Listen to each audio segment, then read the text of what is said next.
The Antwerp World Diamond Center in Belgium is the fortress of the global diamond trade.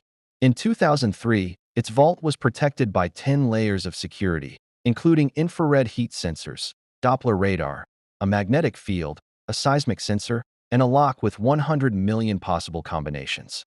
Leonardo Notarbartolo was a professional thief from Turin, Italy. He didn't look like a criminal. He looked like a wealthy businessman. In 2000, he rented an office in the Diamond Center, posing as an Italian jewelry merchant to gain legitimate, high-level access to the building. For 3 years, Notarbartolo went to work every day. He chatted with guards, used the elevators, and even went into the vault to visit his own small safety deposit box.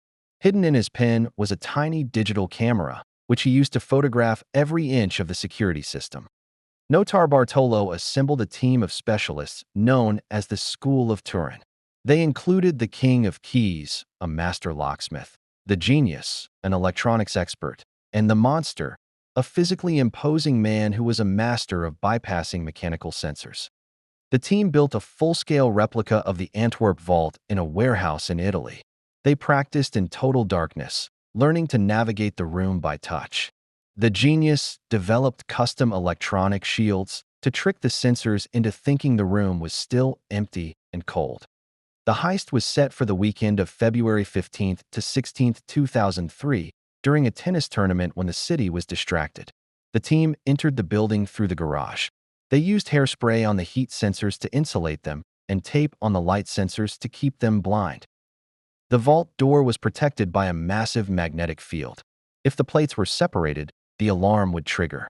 The Monster used a custom-made steel bracket to bolt the magnets together while they were still touching, allowing the door to swing open without breaking the circuit. Inside, they found 189 high-security boxes. They spent hours forced opening them, filling duffel bags with loose diamonds, gold, emeralds, and rubies. They were so calm, they even took the time to sort the gems, leaving behind the lower-quality stones to save weight. The team exited the building exactly as they entered, carrying bags worth an estimated $100 million. They drove back to their safe house, feeling invincible. Notarbartolo instructed his friend Speedy to burn a bag of trash containing incriminating evidence in a remote forest. Speedy had a panic attack in the woods. Instead of burning the trash thoroughly, he scattered it in the brush. A local hunter found the litter the next morning. Among the scraps was a receipt for a salami sandwich and an envelope addressed to Leonardo Notarbartolo. Belgian police tracked the sandwich receipt to a grocery store near the Diamond Center. Security footage showed Notarbartolo buying the sandwich.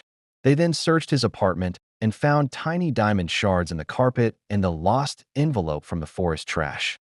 Notarbartolo was arrested when he boldly returned to the Diamond Center a few days later to check his mail, thinking the police had no leads.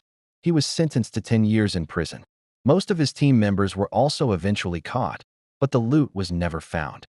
To this day, $100 million in diamonds remains missing.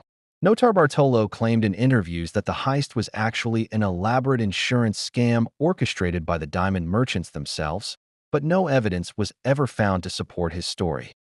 The Antwerp heist forced the security industry to completely rethink passive sensors.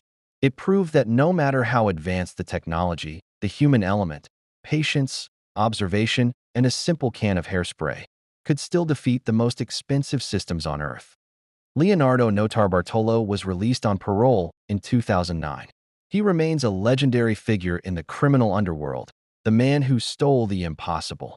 The Antwerp vault was upgraded with even more sensors, but the heist of the century remains an unmatched feat of skill.